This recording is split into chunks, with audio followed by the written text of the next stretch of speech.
Okay, can you listen to me?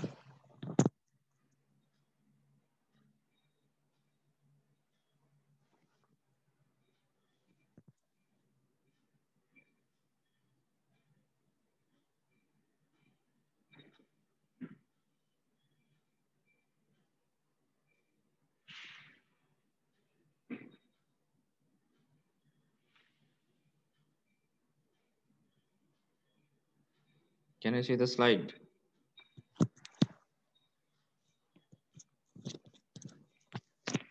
Yes, sir.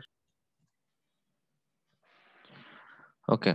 Last day we have talked about heat treatments and we covered annealing and normalizing, right? Now we are going to talk about two other heat treatments which are very commonly used. Those are called hardening and tempering. So if I go back to the heat treatments and I try to find out where is my today's class, so my today's class will cover this part. Okay. In the first one, we have covered annealing and normalizing. Now we have covered hardening and tempering. Okay. We will also try to cover some bar tempering and nose tempering. Okay. So actually, what happens during a heat treatment? A heat treatment, if I, what is a heat treatment? Heat treatment is heating the steel or your uh, cast iron into a definite temperature region, keeping it there for some time, and then cool it down in different processes, quickly or slowly or moderate speed. So then it is called heat treatment. So you have to heat the steel up to some temperature. We have to keep the steel on that temperature for some time. Then we'll cool it down to a room temperature, adopting different ways. So that will be called heat treatment. And now what happens during a heat treatment, that is also we have discussed. So firstly, what happens is that whenever we heat our steel, it changes the crystal structure. Okay. If we heat it up to austenite region, so austenite is actually phase center cubic. Okay. So whenever we heat it up to austenite region, so our structure changes to FCC. And then we keep it there and we try to slow it down, we try to cool it down. Then this phase center cubic crystal structure has to be changed into body center cubic crystal structure. Okay.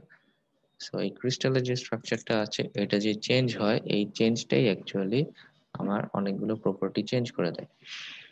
ওকে, সেই কারণেই আমার hit ট্রিটমেন্টের পরে যে স্টিলের যে characteristic সেটা আমার প্রথমে যে ক্যারেক্টারিস্টিক থাকতো যেখান থেকে আমি অ্যাকচুয়ালি স্টিলটা নিয়েছি, this to becomes different heat ট্রিটমেন্টের পরে, কারণ ভিতরে যে স্ট্রাকচারটা আছে সেটা রিঅ্যারেঞ্জড হয়েছে। Okay, but because of heat treatment that is controlled. Okay, আমরা সেটা কন্ট্রোল করতে পারি কোন পোর্শনটাতে করব হিট ট্রিটমেন্ট, কোন পোর্শনটা করব না, কোন হিট ট্রিটমেন্টটা করব। So when we choose, we actually are controlling the whole process. So আমার ডিজায়ার অনুযায়ী, আমার অ্যাপ্লিকেশন অনুযায়ী I can change it into different characters. Okay, so first যেটা হচ্ছে carbon atom diffuse out of austenite as cementite. So firstly যেটা হয় যে আয়রনের মধ্যে যে কার্বনের পরিমাণ সেটা নিয়েই তো আমাদের অ্যাকচুয়ালি কথাবার্তা হচ্ছে। সো কার্বন অ্যাটম যেটা আছে অস্টেনাইটের ক্ষেত্রে, সেটা যখন হিট আপ করা হচ্ছে and it is being kept there and then it is slowly cool down or fast cool down, whatever it is, এই কার্বন অ্যাটম যেটা অস্টেনাইটের মধ্যে থাকে, it tries to get out of the structure and tries to mix it with the cementite network. সিমেন্টেডটা কি? সিমেন্টেডটা হচ্ছে Fe3C।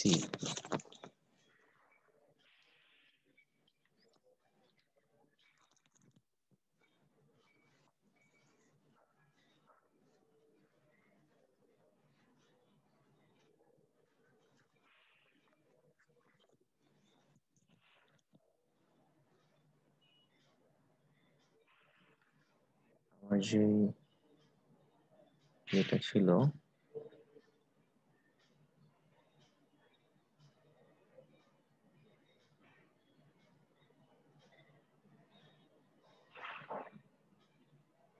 এই না, কার্ভটা আমার এরকম না বিষয়টা। জি স্যার। তা এখানে আয়রন থাকে, এই আয়রনের মধ্যে আই এম অ্যাডিং কার্বন। ওকে, তো স্লোলি আমার কার্বনের পার্সেন্টেজ বাড়ছে এবং এটা একটা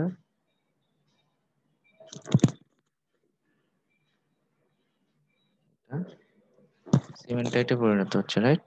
6.67% এটা সিমেন্টাইট প্রডিউস করছে। সো আমার এই রিজনে যেই স্টিলটা আছে, এই স্টিলের মধ্যে যদি আমি দেখি এরকম কি আছে,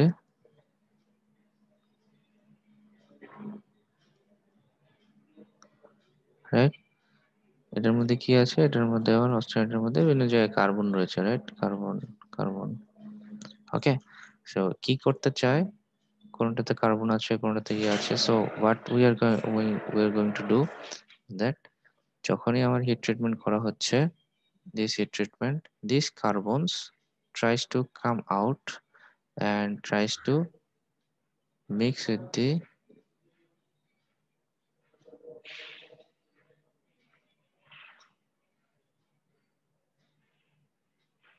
এই যে আমার যে সিমেন্টাইটের যে নেটওয়ার্কটা তৈরি হয়েছে, নেটওয়ার্কটা যে তৈরি হয়, এই নেটওয়ার্কের মধ্যে কার্বনটা চলে যেতে চায়। ওকে, সো এটা ডিফিউজ আউট হতে চায়, they want to get out of this structure and tries to mix with this cementite, right? আমরা কিন্তু এর আগে একটাতে দেখেছি যে সিমেন্টাইটের একটা কন্টিনিউয়াস নেটওয়ার্ক তৈরি হয়, রাইট? Fe3 Fe3C থাকে আর এখানে C থাকে। তো যতটুকু পারে ততটুকু এই কার্বন গুলো বের হয়ে এই Fe3C তে ডিফিউজ আউট হয়ে যেতে চায়। ওকে, সো এই হচ্ছে আমার অস্টেনাইট থেকে ফেরাইটের যে ট্রান্সফরমেশন। সেখানে ফার্স্ট কাজ হচ্ছে কার্বন অ্যাটমস গুলো they want to get out of the austenite and stay like a cementite. Okay, এটা একটা। আর এটা যখন ক্রিস্টাল স্ট্রাকচারটা আমরা বলি, সো ফেরাইটের ক্রিস্টাল স্ট্রাকচার হচ্ছে, এই যে ফেরাইটের ক্রিস্টাল স্ট্রাকচার হচ্ছে আমার বিসিসি, আর এখানকার ক্রিস্টাল স্ট্রাকচার হচ্ছে এফসিসি। সো আমি যখন হিট ট্রিটমেন্ট করছি তখন কি হচ্ছে, এখান থেকে নেওয়ার পরে আবার আমি ধরে রেখে, আর হিট ট্রিটমেন্টটা কিভাবে হয়? হিট ট্রিটমেন্টটা হচ্ছে আমি টেম্পারেচার বাড়াচ্ছি, keeping the temperature for some time, then I am cooling it down, right? সেই যে কুল ডাউন নিয়ে আমি যেই টেম্পারেচারে চলে আসতেছি, এই suppose this temperature is my room temperature, এই টেম্পারেচার যখন নিয়ে আসতেছি, so certainly my FCC has become BCC, right? So এটা হচ্ছে, এই দুইটা পয়েন্ট হচ্ছে আমার হিট ট্রান্সফারের ক্ষেত্রে হচ্ছে। ওকে, সো এই ট্রান্সফরমেশনটা আমরা ডিফিউশন যেটা আছে, এই ডিফিউশন যেটা আছে, পুরো প্রসেসটা হচ্ছে diffusion and it takes a lot of time. Okay, কুলিংটা খুব স্লোলি করতে হয়, আদারওয়াইজ সম্পূর্ণ কার্বন এখানে ডিফিউজ আউট হতে পারে না, you have to give it a lot of time.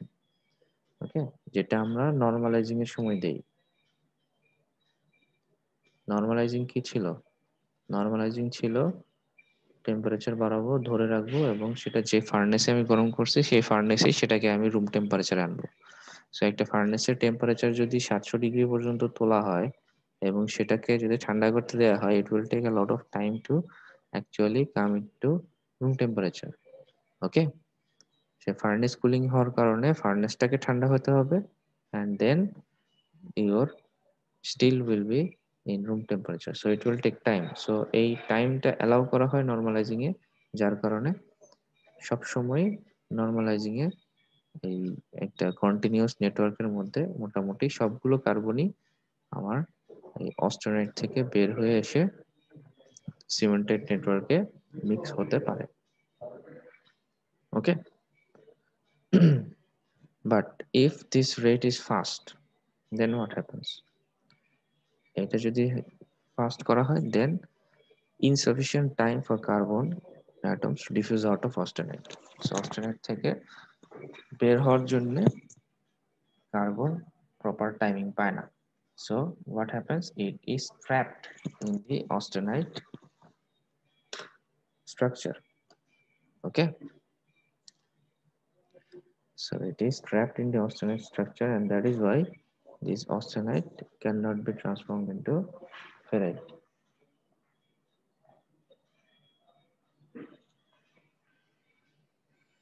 Okay, so this is what happens during heat treatment.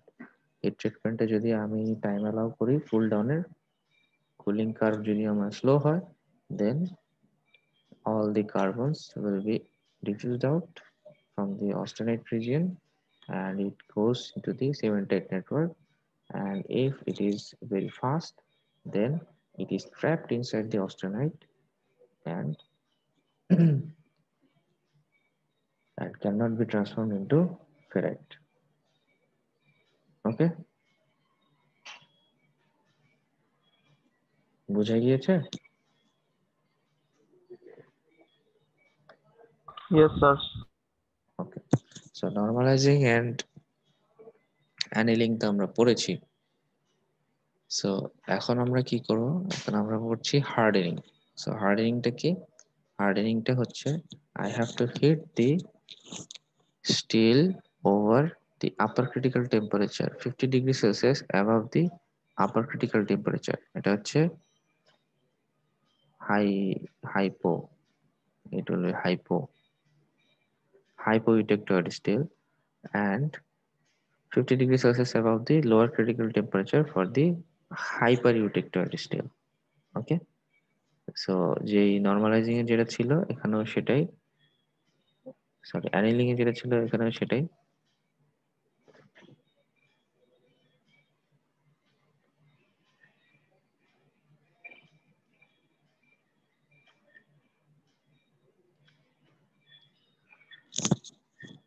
So এটা হচ্ছে আপার ক্রিটিক্যাল টেম্পারেচার, এটা হচ্ছে lower critical temperature. Okay, so for hypo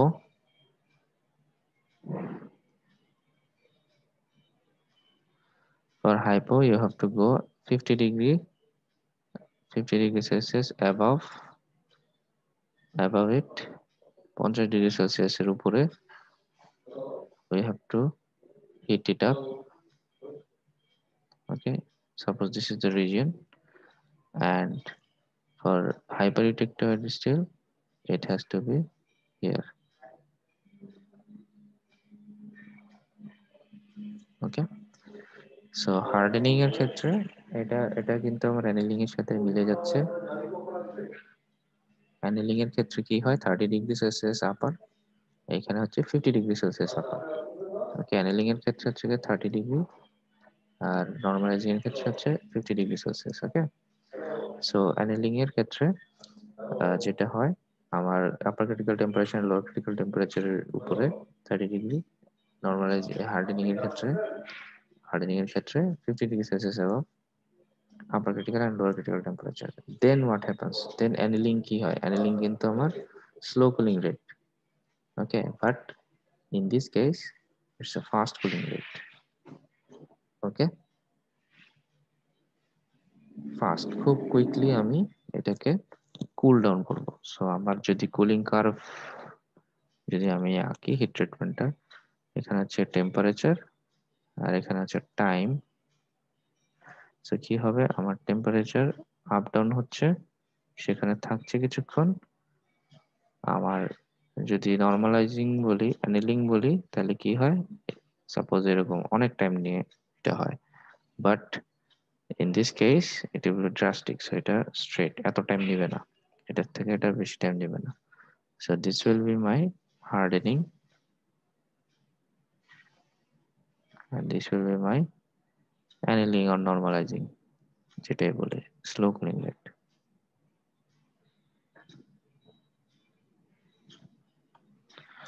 okay, so আমার কুলিংটা খুব quickly করতে হবে herding এর ক্ষেত্রে। হার্ডেনিং করলে কি হবে? হার্ডনেস বাড়বে, ওয়ের রেজিস্ট্যান্স বাড়বে, ইমপ্রুভ।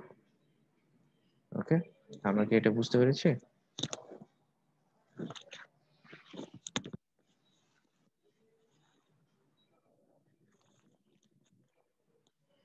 বোঝা যাচ্ছে?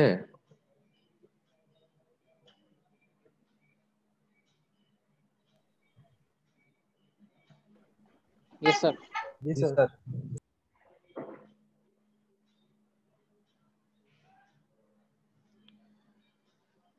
ওকে,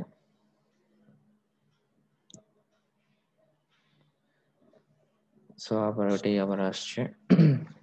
The sample is heated above A3 line, which is upper critical temperature. Okay, to cause austenization. এটা আমার austenite region, so this will be called austenite region, austenization. The sample is then quenched at a cooling rate higher than the critical cooling rate. আচ্ছা, quenched, এখানে একটা নতুন word আসছে, এটার সাথে মনে হয় এখনো পরিচিত হওয়া হয় নাই। quenched, quenching, quenching মানে হচ্ছে যখন আমি কোনো স্টিলকে গরম থেকে ঠান্ডা করব, in that case I'm going to submerge the heated steel into any liquid medium. Okay, that can be water, that can be oil oil. Quenching হচ্ছে আমার লিকুইড মিডিয়ামে যখন আমি স্টিলটাকে ঠান্ডা করব তখন সেই সিস্টেমটাকে বলা হয় কোয়েঞ্চিং। এটাও একটা হিট ট্রিটমেন্টের একটা নাম, or how to cool it down. Okay, heated স্টিলকে ঠান্ডা করার যে প্রসেস, সেই প্রসেসটাকে কোয়েঞ্চিং বলা হয়। সো এই কোয়েঞ্চিংটা আমার ওয়াটার দিয়ে হতে পারে, অয়েল দিয়ে হতে পারে, অন্যান্য যে কোনো ফ্লুইড দিয়ে হতে পারে। ওকে, সো এই কোয়েঞ্চড মানে হচ্ছে আমি এই লিকুইড মিডিয়াম ইউজ করে যখন এটাকে কুল করব সেটাকে আমি কোয়েঞ্চিং বলি। এটা হচ্ছে জেনারেল আইডিয়া। ওকে, এটা নিয়েও একটা পড়াশোনা আছে, সেটা আমরা পড়বো, সমস্যা নেই, কি করা যায় না করা যায়। সো কোয়েঞ্চিং যখন ইট উইল বি, কুলিং রেটটা হবে it will be higher than the critical cooling rate. Okay, critical cooling rate যেটা থাকে নরমালি আমি যে সিসিটি ডায়াগ্রাম আর টিটিটি ডায়াগ্রাম আঁকি, এটা কি হার্ডেনিং এর জন্যই স্যার? হার্ডেনিং এর জন্য, রাইট। কুলিং রেটটা will be very fast. Okay, so এই কোয়েঞ্চিং প্রসেস যদি থাকে, এটা কি করে, এটা রেসিডুয়াল স্ট্রেইন তৈরি করে। ওকে, কারণ খুব কুইকলি ঠান্ডা হয়। ঠান্ডা হলে কি হয়, খুব তাড়াতাড়ি ঠান্ডা হয়ে গেলে যেটা হয় যে তোমার হিট রিলিজ ফুললি হয় না, বিভিন্ন জায়গায় জায়গায় ফেজ ট্রান্সফরমেশন কমপ্লিট হয় না। ওকে, যার কারণে কিছু ছোটখাটো রেসিডুয়াল স্ট্রেইন থেকে যায়। ওকে, সো দ্যাট মেক্স এটার প্রোডাকশন হচ্ছে transformation to martensite. Okay, sample will have some retained austenite. Transformation to martensite হচ্ছে, মার্টেনসাইট কখন তৈরি হয়, যখন আমরা অস্টেনাইটকে হিট করে যখন আমরা এটাকে খুব কুইকলি কুল ডাউন করব, তখন এটাকে মার্টেনসাইট আমার তৈরি হবে। কিন্তু এই কুলিংটা এত ফাস্ট হয় যে মার্টেনসাইটেও সম্পূর্ণ এটা পরিবর্তিত হতে পারে না, কিছু কিছু অস্টেনাইট থেকে যায়। ওকে, এই মার্টেনসাইট যেটা আছে, the martensite produced is hard and brittle, and tempering conversion usually follows hardening, so this gives a good combination of strength and আচ্ছা ঠিক আছে। এই যে মার্টেনসাইটটা হয়, এই মার্টেনসাইটটা একদিক থেকে হার্ড হয় এবং ব্রিটেল হয়। ব্রিটেল মানে হচ্ছে বাড়ি দিলে পরে ভেঙে যাওয়ার সম্ভাবনা বেশি থাকে, মানে কাঁচ যেটা হয়, কাঁচ কি হয়, কাঁচ টুকরো টুকরো হয়ে ভেঙে যায়। ওকে, ইট ইজ নট ডাকটাইল, মানে কাঁচকে টান দিলে পরে কিন্তু কাঁচ লম্বা হবে না। It's not a ductile material, it's a brittle material. হ্যাঁ, দুদিক থেকে টান দেই যদি কাঁচকে, কাঁচ ভেঙে যাবে কিন্তু লম্বা হবে না। সো এই যে মার্টেনসাইট যেটা আছে, this becomes hard and brittle. And tempering operation, tempering এর আরেকটা অপারেশন, এটাও আমরা সামনে আসবে। Tempering operation usually follows hardening, মানে হার্ডেনিং করার পরে মোস্ট অফ দ্য টাইম আমাদের টেম্পারিংও করতে হয়। তো এই টেম্পারিং করলে পরে আমার টাফনেসটাও বেড়ে যায়। সো এক হচ্ছে যে আমার এই হার্ডেনিং এর কারণে আমার স্ট্রেন বাড়ছে, মানে হার্ডনেস বাড়ছে, অ্যান্ড টেম্পারিং করার ফলে আমার টাফনেস বাড়ছে। সো আলটিমেটলি আমার যে প্রডিউসড প্রোডাক্ট যেটা থাকবে, that will have a very good hardness and toughness. Okay, বুঝা গেছে? जी सर। আচ্ছা, কি হয় অ্যাকচুয়ালি হার্ডেনিং? হার্ডেনিং এর অন্যান্য সব হিট ট্রান্সফারের এই ট্রিটমেন্টের সাথে কি ডিফারেন্স? এই কুলিং রেটটা ভেরি ফাস্ট হয়। তাহলে পরে আমার কি হচ্ছে অ্যাকচুয়ালি? প্রথমেই যেটা বলেছিলাম, austenite can not transform into ferrite due to insufficient time. Okay, সময়ই দেওয়া হয় নাই সব কার্বনকে বের হয়ে যাওয়ার জন্য। সো অস্টেনাইটটা ফুললি ফেরাইটে হতে পারে না। হ্যাঁ, তারা কি করে? So most of the carbon atoms remain trapped in austenite due to distort the structure.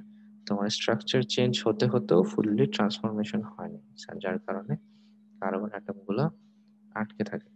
The C-axis becomes elongated and the cubic structure is transformed into tetragonal structure. So যে স্ট্রাকচারটা cubic ছিল, সেই স্ট্রাকচারটা অ্যাকচুয়ালি টেট্রাগোনাল স্ট্রাকচারে পরিণত হয়ে যায় due to time insufficiency. Okay, a supersaturated solid solution of carbon atoms in a body center tetragonal structure is formed. Okay, আমার যে কি ছিল, আমার অস্টেনাইট রিজিয়নে আমার ইয়েটা কি ছিল, অস্টেনাইট রিজিয়নে কিন্তু আমার এফসিসি, রাইট?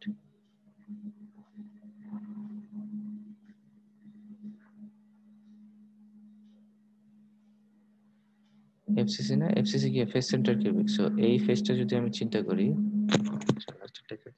ভালো বোঝা যাবে। এই ফেসটা যদি আমি চিন্তা করি, তাহলে পরে আমার ফেস সেন্টার কিউবিক কিন্তু এরকম হয়।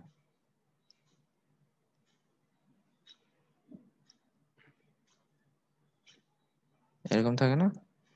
আটটা যদি থাকে, আটটা এরকম না, একটা ফেসের মধ্যে একটা ইয়ে থাকবে, বাকিগুলো থাকবে না, রাইট?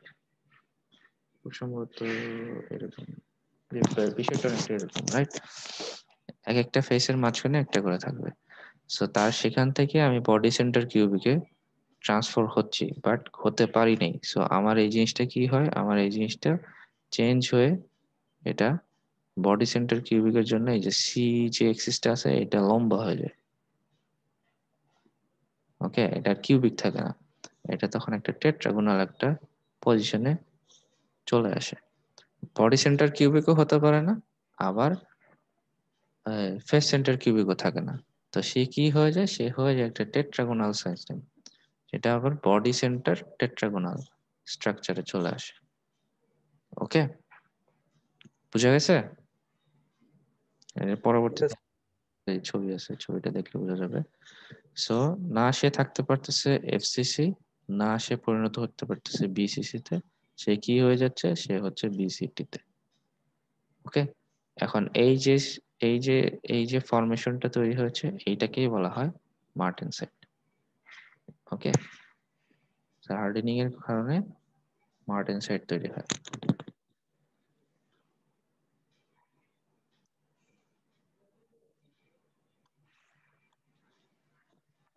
সো ঘটনাটা এরকম। সো ফেস সেন্টার কিউবিক যেটা ছিল, এই যে বড়টা ফেস সেন্টার কিউবিক যেটা ছিল, সেটা কার্বন অ্যাটম ট্র্যাপ হয়ে it has become a tetragonal shape of body center BCT, মানে body center tetragonal হয়ে গেছে। Carbon atom trapped on C axis, এই যে C axis, sorry C axis এ কার্বন অ্যাটম C axis এ আটকে গেছে because of the body center cubic. এই যে কালোগুলো। ওকে, এগুলো হচ্ছে আয়রন এন্ড আদার ক্রিস্টালস। এই যে আগেরটা ছিল, আগে ছিল কার্বনটা, এই মাঝে মাঝে সেই এক্সিস এর মধ্যে আটকে গেছে। সো এটা একটা মাঝখানের একটা ইয়ে হয়ে গেছে, বিসিটি হয়ে গেছে। ওকে, vertical axis is slightly expanded because of the trapped carbon atoms. Vertical অ্যাক্সিসটা এক্সপ্যান্ড হয়ে গেছে, যতটুকু হওয়ার কথা ছিল বিসিসি তার চাইতে একটু লম্বা হয়ে সেটা বিসিটি তে আটকে গেছে। ওকে,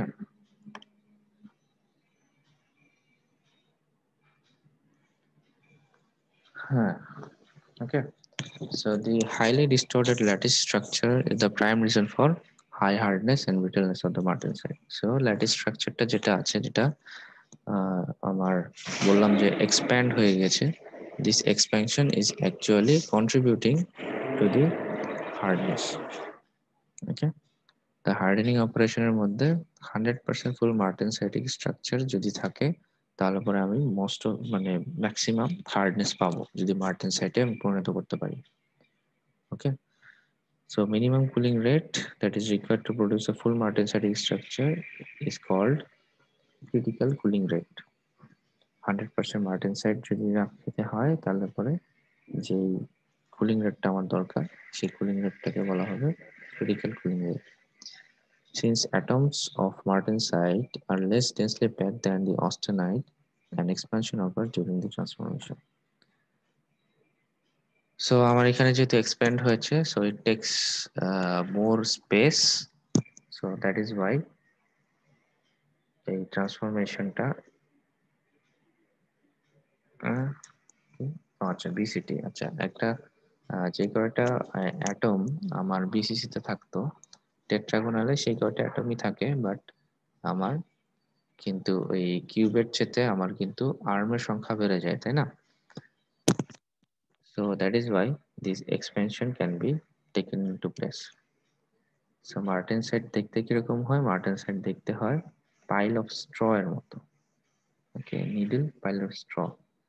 ওকে, এটাকে যদি আঁকতে হয় পরীক্ষার খাতায় কিভাবে আঁকবো? মাইক্রোস্ট্রাকচার যদি আঁকতে হয় পরীক্ষার খাতায়, তাহলে আঁকতে পারি এভাবে, সবই চলে গেল।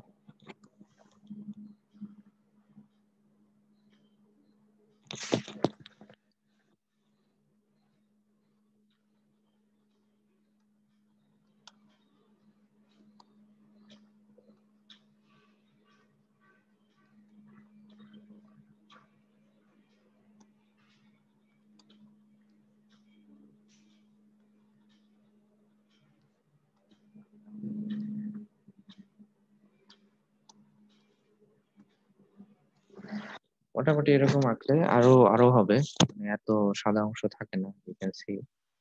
ওকে, ছোট ছোট অনেক ইয়ে থাকে, বাট এই যে এভাবে আঁকলে মোটামুটি we can understand that you are trying to show us martensite. ওকে, বুঝা গেছে? সো অনেকটা এরকম হয়, একটু সাদা থাকবে, বাট বেশিরভাগই আমার এভাবে পাইল অফ স্ট্র দিয়ে আটকানো থাকবে। সো মার্টেনসাইটটা দেখতে কিরকম হয়? মার্টেনসাইটটা দেখতে হয় নডিউলার নিডলের মতো, এবং এটা দেখতে একটা পাইল অফ স্ট্র, মানে খড় আছে না, খড়ের গাদা, ওইরকম আর কি। So this is how you will draw.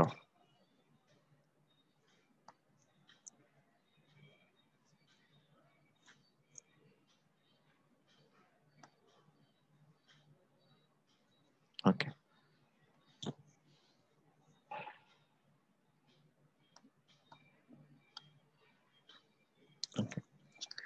আমরা যে আইটি ডায়াগ্রাম আগে একবার দেখিয়েছিলাম, সিসিটি ডায়াগ্রাম, ডায়াগ্রাম দেখিয়েছিলাম, বলেছিলাম যে কুলিং রেটের উপরে অনেক ইয়ে ডিপেন্ড করে। তো এখন এই হার্ডেনিংটার আসলে এই মার্টেনসাইটটা কোথায় আছে? ওকে, সো আমার ট্রান্সফরমেশন টাইম ভার্সেস টেম্পারেচারের যেই ইয়েটা, সরি টেম্পারেচার ভার্সেস টাইমের যেই ডায়াগ্রামটা, সেই ডায়াগ্রামটা যদি আমি দেখি, সো এখানে আমার হচ্ছে মার্টেনসাইট ইয়ে হচ্ছে, সো 400 ডিগ্রি সেলসিয়াস 400 ডিগ্রি ফারেনহাইটে আমার মার্টেনসাইট স্টার্ট হয়, মার্টেনসাইট ফর্মেশন স্টার্ট হচ্ছে। আমি কিন্তু হচ্ছে কুল ডাউন করছি, okay, I am cooling it down, temperature, time and temperature. So আমার উপর থেকে নিচের দিকে আসছে, তো যত দেরিতে আসবে, মানে আমার একটা স্টিল, আমি যে স্টিলটা নিয়ে কাজ করছি সেই স্টিলের আমি বিভিন্ন টাইমে বিভিন্ন টেম্পারেচার চেক করতেছি, ওকে। চেক করার পরে এই যে ইয়েটা আছে, এই যে আমার আইডিয়াল আইডিয়াল প্রসেসটা আছে, আইডিয়াল চিত্রটা আছে, এইখানে আমি আমার স্টিলটাকে বসাবো। যে আমার এই মানগুলো বসানোর পরে প্লেস করবো যে এটা কোথায় আছে, ওকে।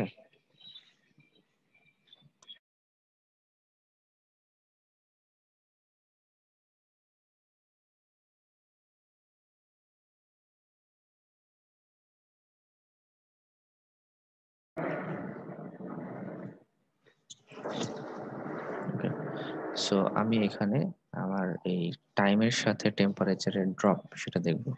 সো যদি আমি ইয়ে করে থাকি, যদি আমি হার্ডেনিং প্রসেস অ্যাপ্লাই করে থাকি, সো আমার টাইম বেশি লাগবে না এই টেম্পারেচার ড্রপ হতে, রাইট। আবার যদি আমি স্লো কুলিং রেট করে থাকি, তাহলে পরে দেখা যাবে যে 1400 ডিগ্রি থেকে আমি তো অ্যাকচুয়ালি এই 200 ডিগ্রি ফারেনহাইটে নামাবো সাপোজ। তো যদি আমার ইয়ে কুলিং রেট খুব স্লো হয়, তাহলে পরে আমার এই জিনিসটা এরকম হবে,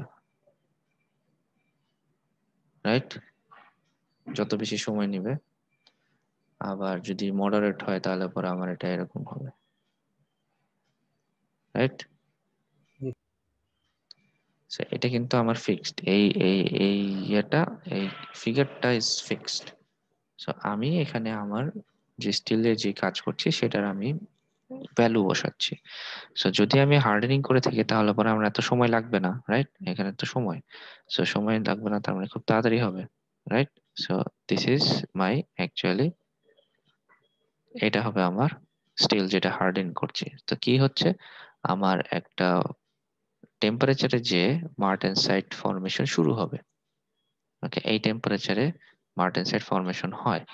সো আমি যদি এই পর্যন্ত আসি, এই টেম্পারেচারে যদি আমি বন্ধ করে দিই, সো আমার মার্টেনসাইট ফর্মেশন শেষ হয় নাই, ফিনিশ হয় নাই ফুললি, সো 100% মার্টেনসাইট আমি পাইনি, ওকে। আমি কি বুঝাতে পারছি? জি স্যার। এটা কিন্তু 93 ডিগ্রি, এখানে হচ্ছে 93 ডিগ্রি সেলসিয়াস, এই যে ব্র্যাকেটে সেলসিয়াস, দ্যাট মিনস ব্র্যাকেটের গুলো 93।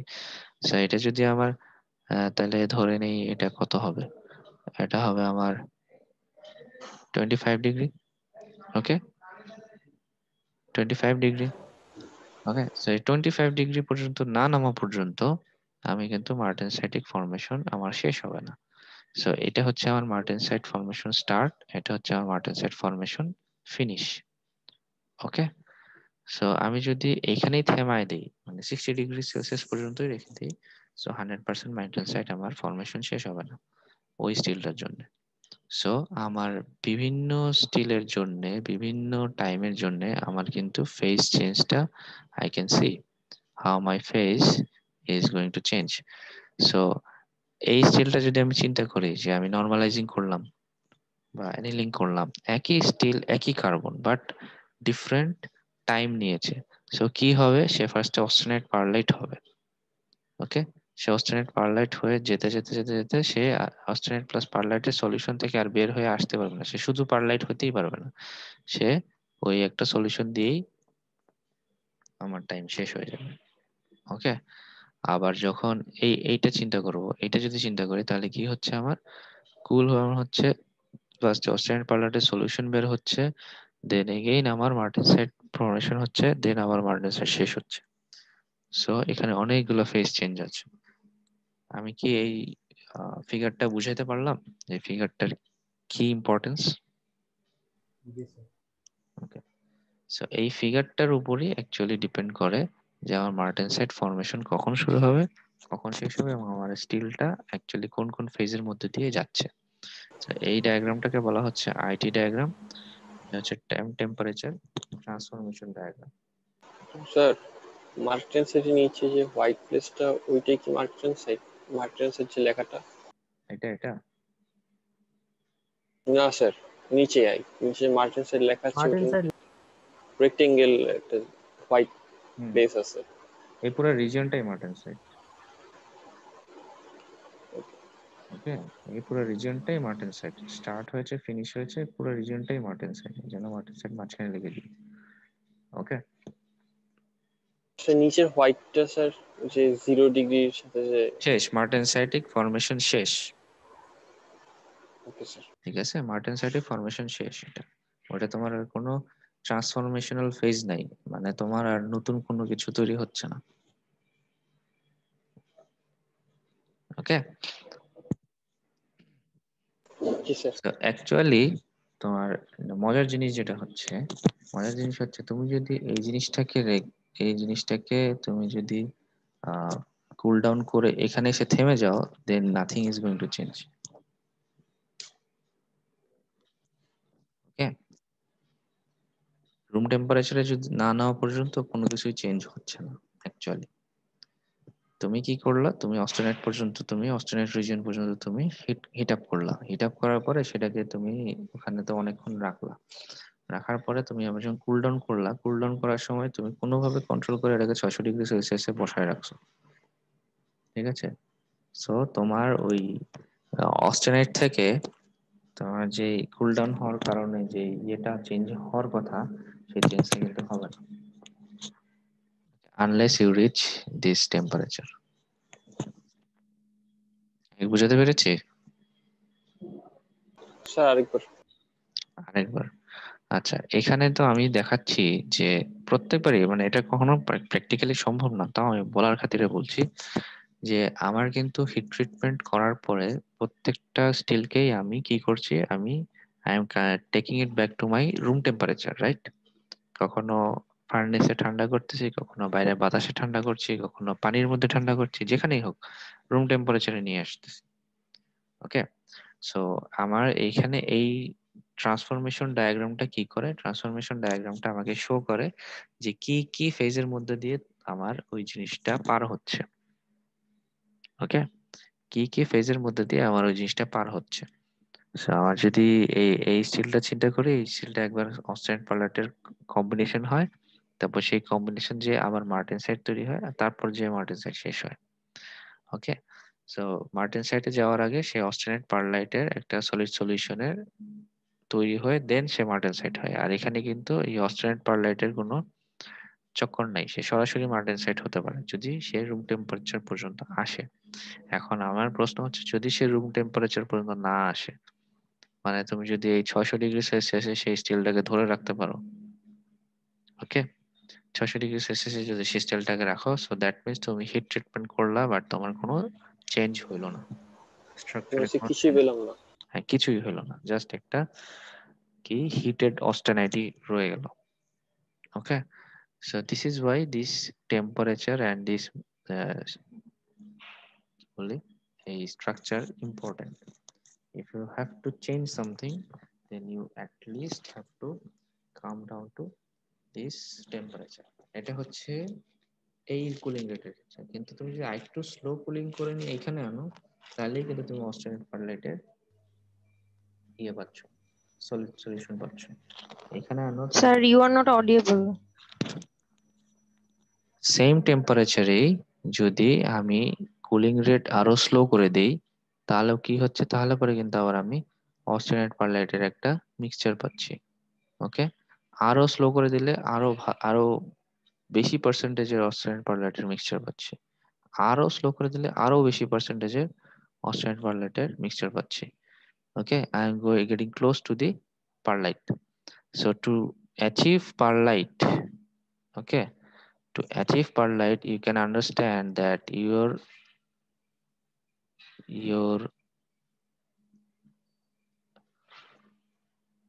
steel has to be cooled in very slow process, অনেক স্লো হতে হবে। ওকে, বুঝা যাচ্ছে বিষয়টা? কম্পারিজন গুলো কি বোঝা যাচ্ছে, অ্যানালজি গুলো কি বোঝা যাচ্ছে? জি sir. Same steel, same composition, cooling রেটের টাইমের ডিফারেন্সের জন্য, কুলিং রেটের জন্য ডিফারেন্সের জন্য it can give you different composition. Okay, clear? So এটা আমরা অনেকগুলো স্লাইড স্কিপ করে জাস্ট এটা দেখালাম এই জন্যেই যে সামনে আমাদের যে কথা ছিল, কথার মধ্যে অনেকবারই এমএস আর এমএফ আসতো, মানে মার্টেনসাইটিক ট্রান্সফরমেশন স্টার্ট এন্ড ফিনিশের কথাটা আসতো। এই কারণে এটা আগে দেখিয়ে নিলাম যাতে করে আমাদের মধ্যে কোনো প্রশ্ন না থাকে। So if I just go back to where I was,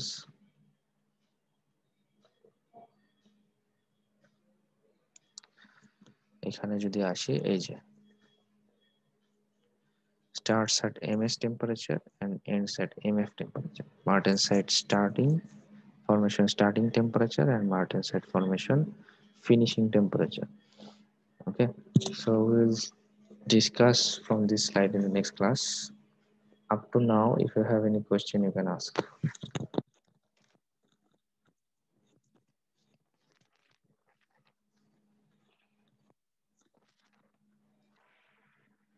If there is no question, then let's finish this class here. See you in the next class. Thank you.